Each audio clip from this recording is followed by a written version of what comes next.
In 2019, Todd Phillips made a film loosely based on the Batman villain Arthur Fleck, otherwise known as the Joker. It grossed over $1 billion at the box office and won 2 Academy Awards, including one for its lead performance from Joaquin Phoenix as the title character. The sequel is a musical which adds Lady Gaga to the cast as Harley Quinn. It's Joker, Folie à Deux. I'm Ronald Young Jr., and I'm leaving the theater.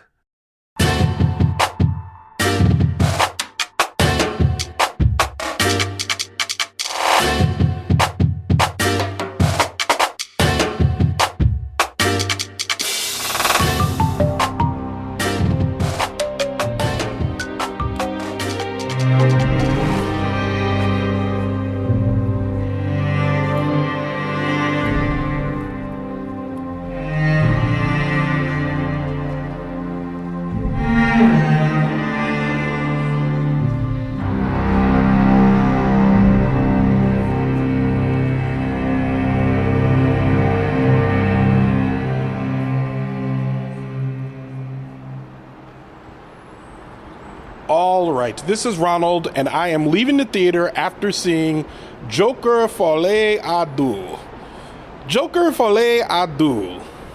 Written by Scott Silver and Todd Phillips, directed by Todd Phillips, starring Joaquin Phoenix, Lady Gaga, Brendan Gleeson, Catherine Keener, Zazie Beetz, Steve Coogan, and Harry Lawtey. And for a complete cast listing, as always, you can go to the link in my show notes. I am not here alone. I'm here with an old pal, Boston correspondent. Hey, wee. That's for the movie. That's for the theme of the name. Clearly. Laura Nichols. Yeah, you were really going to not say your name after all that. Be like, I'm getting these jokes off. Yeah. Wee, kid. Yeah. The thing is, Laura does a lot of visual jokes for this audio medium, which I know listeners would have appreciated. I'm not even going to describe them. Just know that it was all very funny. Okay, Joker Folie à Deux is... Joker baguettes.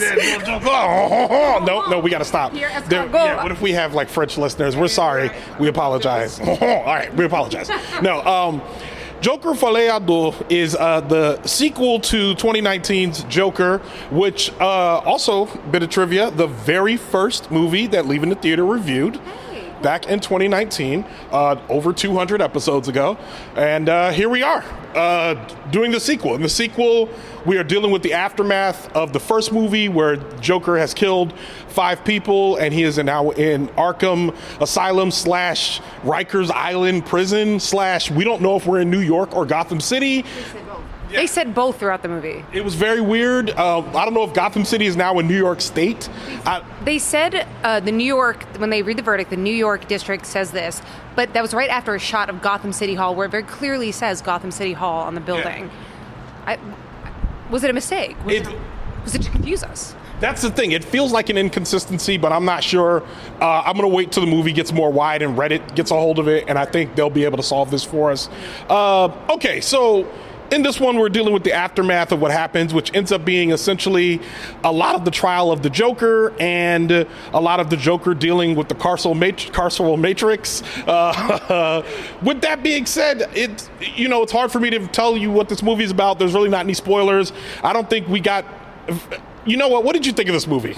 I am exhausted. I am so exhausted mentally, emotionally. I found this movie, the whole time the same question came up. I kept being like, what is the point? What is the point? There is no plot. I guess at one point I figured out that it's a movie about 2 things. One, the carceral system abusing a mentally ill man. You get a lot of that. If you want to show up and watch a man get beaten and tons of violence against mentally ill inmates, this is your movie. And can we pause right there? I know you have a second point, but can we pause right there? Not only are you correct, I'm wondering, without any commentary about the carceral structure, then what were we supposed to get from that portion? Exactly. Well, and to that point, because the second thing I was thinking, it's that, and it's watching a mentally ill, abused man dissociate into violent fantasy or boring musical numbers. It's one of the, sometimes both. Sometimes you get both. I found myself at one point so bored, I was looking around the theater because it was more interesting to look at the architecture of the AMC I was in than the actual film in front of my face. And I had the same thought as you, Ronald, which is system-wise, I was like, the people who wrote this because the other side is that there's people worshiping this man, the Joker only. Because there's also some very vague, muddled idea of him versus his mental illness personality versus his true self, which the depth of the confusion about mental illness, dissociative disorders, I can't even wrap my mind around it right now, having just walked out of it. But I do think that the way that they worship the Joker is a bit like...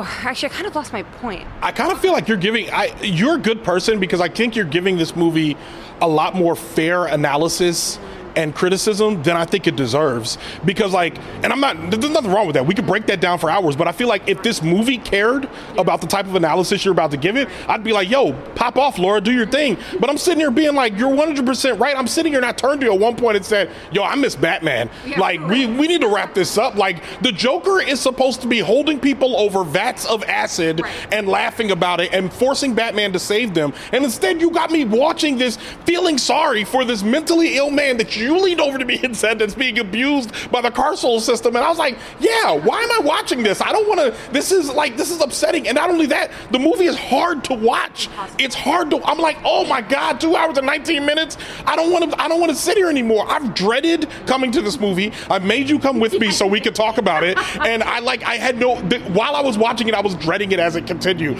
But I know you were going to give a reasoned analysis about something in the movie, but I'm just like, I don't think this movie is good enough to deserve that. Well, one of the comments I made to you early on was I think that Todd Phillips just had a visual camera shot in mind and made a movie out of it. He was like, hell or high water. The cigarette smoke, first billing. It is an actor in the movie.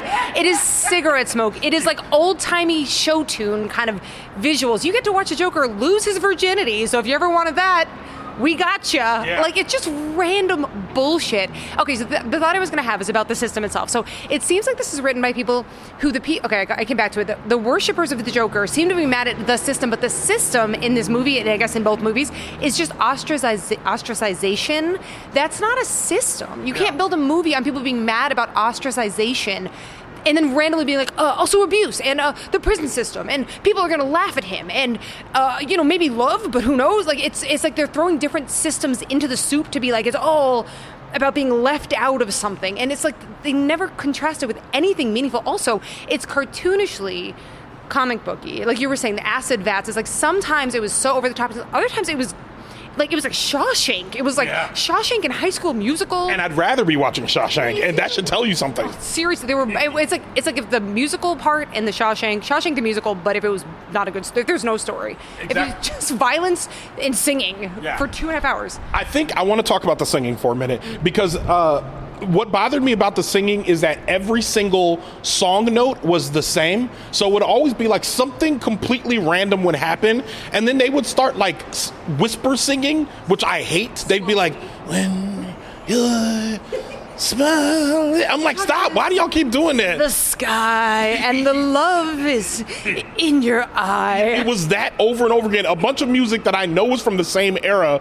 And I'm like, God bless them if they actually wrote original music for this film, because there wasn't not one catchy tune in this. And I'm like, if you're gonna make a movie like this and you want it to be Oscar nominated, you gotta give me one Oscar song that I leave singing a little bit of. We don't talk about Bruno, no, I need something, you know what I mean? Even if it was ridiculous and absurd. You got Lady Gaga. She's right there. She's right there. With that. Yeah, shocking. It was, and we already know she's prone to singing a hit. She's done it. She did it in A Star Is Born. We've literally seen her. Yeah, exactly. Yeah. She said she trotted out Shallows for 2 years. We listened to her sing that song. So I'm like, you telling me you didn't have that available here? It was incredibly frustrating. Have you watched the series on HBO, The Penguin? Yes. That I love that show. Do you like that show? I mean, yeah, it's Penguin Sopranos, and I knew you would like that. I feel like the thing that gets me about The Penguin is for anyone, if someone deserves a backstory in a universe where they're going to intersect with Batman, I want to see that, because he's basically saying the idea I have in my head is that Batman obviously can't be everywhere at once. And whatever petty level mob crimes that the Penguin is going to be involved in, it's going to eventually intersect with Batman, but it's not going to be something that gets him now, which is important to say. All of the little stories around the Penguin are interesting to watch. They start off with something that's incredibly interesting to watch. This dude laughed at me, so I murdered him. You know what I mean? Which is like, that's freaking great. But I feel like and something about those stakes and the story and moving it along and them adding characterization episode by episode into the Penguin to make me say, okay, maybe this dude does have some solid points, even though he's sadistic. We don't get any of that with the Joker. I like that comparison a lot, actually. I didn't even think about that. The Penguin and Joker are very similar, like Oswald Cobblepot being somebody who was mocked. But what's interesting is even in the Penguin show, after that happens, that first shooting you're talking about, he immediately comes back to reality. He's like, oh, fuck. So he's grounded in human reactions. The Joker is not. I have no fucking clue what's going on with either Arthur Fleck or the Joker. Yeah. You're not giving me a full drawing of either of these characters, and I'm supposed to care about both? What are we doing? The funny part about that is you have not seen the original, and normally I'd be like, well, you haven't seen the original, so maybe, but I've seen the first one, and I can tell you, you're absolutely right.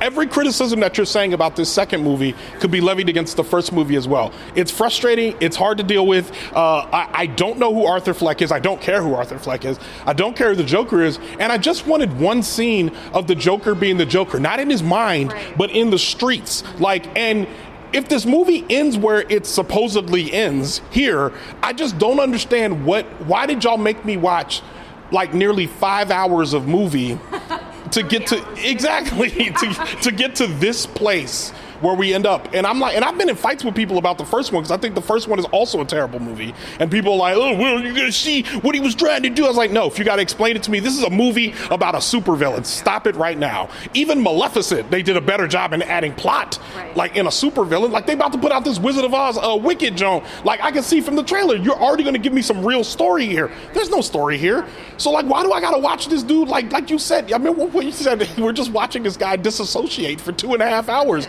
And I'm like, and both you and I were also disassociating in the theater. Desperately.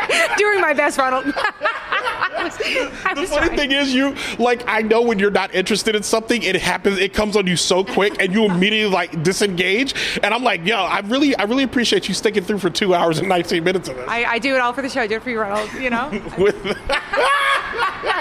I want to say one thing before we get to ratings. All of that being said, I really still think that Joaquin Phoenix, I can never get this man's name right. Yeah, I don't know. I think that Joaquin Phoenix is an actor. Yeah. And I think his characterization of this role was done well. There was no script there, but it was a lot of physical things that he was doing that worked well. So if he were to get nominated for this role, I would not be surprised. I would not want to see, and maybe production, set design, stuff like that. I could see that also getting nominated, but I don't want to see this I feel like outside of his characterization, I really, it wasn't coming through. And we don't get enough of Lady Gaga for me to really have an opinion on that. I have some thoughts on that too. Actually, I agree with you, and I said this to you too in the movie. I get why he was chosen. They're lighting the fuck out of this man's face. His face is another whole separate thing. I do think that's really well done. I don't think that we needed Harley Quinn in this movie at all. I don't understand her at all. The first thing you learn is that she is rich. The only thing you actually learn about her is that she's actually just bored and rich. She keeps egging him on to be more violent, but you don't know why. I have no idea what her motive is in that.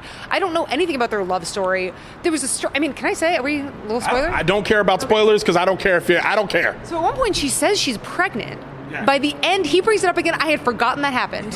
He mentions that, and I was like, oh, fuck, I forgot you. Was she? We don't know. We don't even know if that was true. Yeah. I don't know why that was in there. She herself, I think she's a good actor, too. I like watching her in things. I think she's Agreed. Good. She's good. But then I kept thinking about Margot Robbie's Harley Quinn, and that was fun and lively and made sense, and her motivations were a little bit more realized, but she still felt unhinged and it was unpredictable. This was a movie that was designed to make you feel tense for 2.5 hours, and that was the gravitas alone. It was this fake sense of gravitas in the cinematography, in the violence, in the darkness, which is cinematography. And the only thing that was the bright spot for me was the industry actors, because we got to see Rob from industry, we got to see Eric from industry. I really appreciated some of the casting in that. Yeah. That actually, I sat up a little bit when I saw those performances, because I knew I was going to get something good, even if it wasn't a story. Yeah, I agree. I think those were the bright spots, I would say. And actually, now that you mention it, it occurs to me that what Margot Robbie does in her characterization of Harley Quinn is like this very tight surface that is jokes, but you can see in the eyes and in the smile that it's covering something very dark and disgusting and scary. Whereas this one from Lady Gaga, while a good performance, as a Harley Quinn performance, I don't think that they gave the character enough depth for her to really eat the way she could have. Because originally, like, Harley Quinn she's a psychiatrist, and the fact that they didn't even play into that, that like she's a psychiatrist.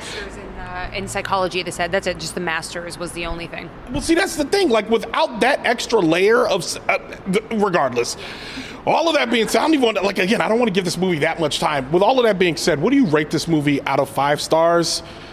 Your rating is your rating. Do what you got to do. Half a star. Woo! That goes right to Rob from Industry, who played Harvey Dent. No, I really do think it's low because it was.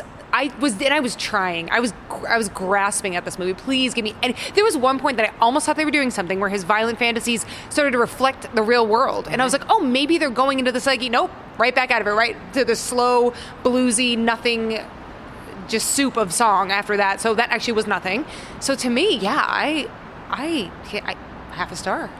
I think half star is good. I'm going to give it 1 star because as far as I'm concerned, the acting was good enough that I think it deserves at least something. I mean, it was hard for me to give this movie a 0 in some places, but it was boring. It does think it's better than it is. It did not have to be a musical. And for the love of God, the listeners know I love saying this, 2 hours and 19 minutes. Are you kidding me? This movie could have been a tight 90. You could have got rid of like half of those songs and still been a tight 90. You could have got rid of most of the abuse in the carceral system, and this would have been much better. This whole movie could have just been in the courtroom, and it would have been a much better movie. You know, there were points in it when I kept thinking, I had the same thought over and over, which is like, oh, they don't need this scene. Like, there's a scene where the guards just dragging him around the prison. You don't even really know what they're doing to him, but they're just like dragging him around and yelling. And I was like, this didn't need to be in here. And I realized I've been thinking that about almost every single scene. You just don't need this. I will say my half a star rating might be because we saw a Cybertruck on the way out, and that put me in a bad mood. So maybe they lost half a star for that.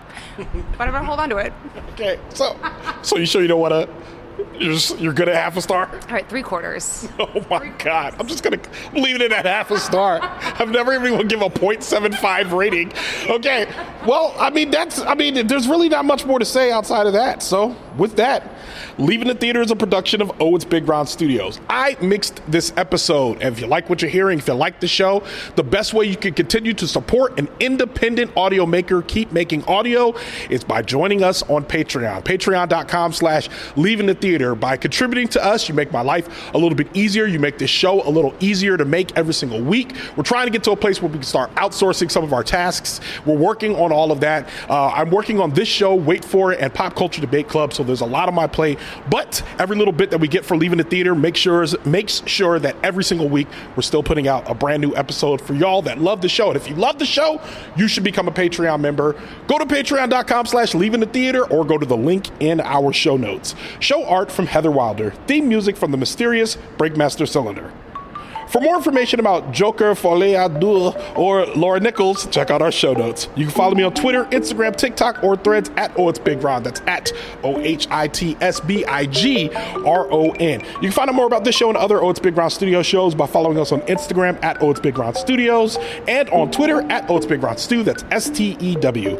Leaving the Theater will be back soon. Thanks for listening, and thanks for being on the show. Au revoir. I was holding that in for so long. I can tell you like leaned forward. I'm like, oh yeah. I was like